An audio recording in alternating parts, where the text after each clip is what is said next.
Mechabellum is finally adding buildings into the mix in their latest upcoming update, but it's probably not what you think.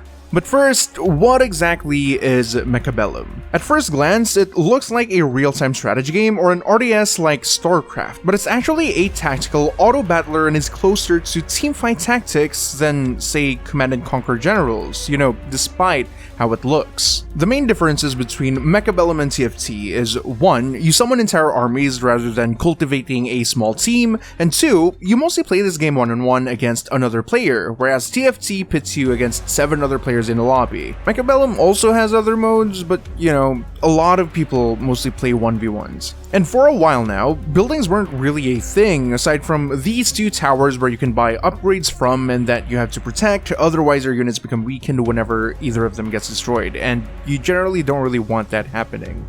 Mechabellum has always been a unit-centric game where your army's composition and countering your enemy's armies is pretty much a make-or-break type scenario. And really, it still is after this update.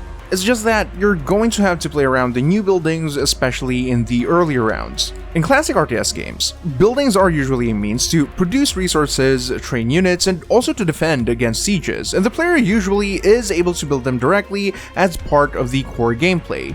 But the buildings in Mechabellum are a lot different. You can't really move, build, or even upgrade them. Rather, there are these predetermined obstacles that identically spawns on both your and your opponent's side of the field, something that you won't really pay much attention to, but still have to play around of. So after the update, there will be 3 different types of buildings that you will be seeing during your matches. The first one is a retractable defensive wall that blocks incoming enemy fire, aggroes enemies, and lets your units pass if it's blocking their path. It's a pretty good early chaff element that can effectively hinder enemy advances, especially in the early game. With this addition, I can see a lot of matches starting with both players focusing on a single side to avoid dealing with the defensive wall. The second building is a stationary rapid-fire cannon that can shoot at both land and flying targets. This building is great for dealing with inexpensive light units like the crawlers, fangs, or even those sneaky ambushing wasps. Its fast fire rate is great for taking down groups of light units, but I can imagine that they'll probably struggle against even medium units like the sledgehammer, and especially the large and giant units like Sabertooth and the fortress. The third building is the slow-firing, high-damage anti-armor cannon. This building is better at dealing with medium units like the sledgehammer, but the caveat is it can only shoot at ground targets, and I really doubt that giant units will even have a hard time dealing with this.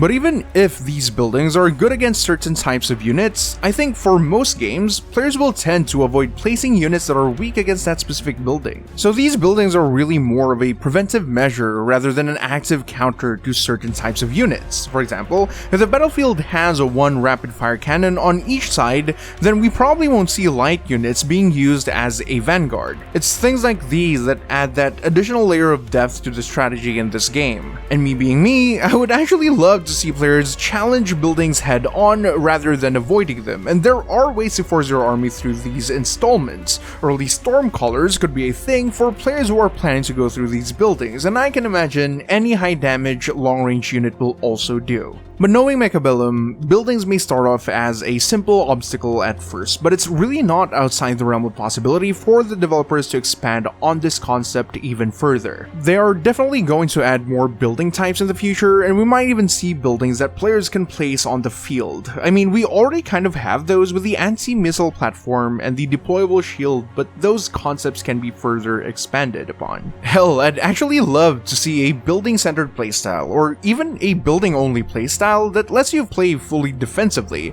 but design-wise, it would be hilarious but also kind of stupid if both players can just mess around spamming buildings so nobody wins. So, it sounds fun, but at the same time can be really stupid too. But yeah, that's all for today. Hit like, subscribe, and bye-bye.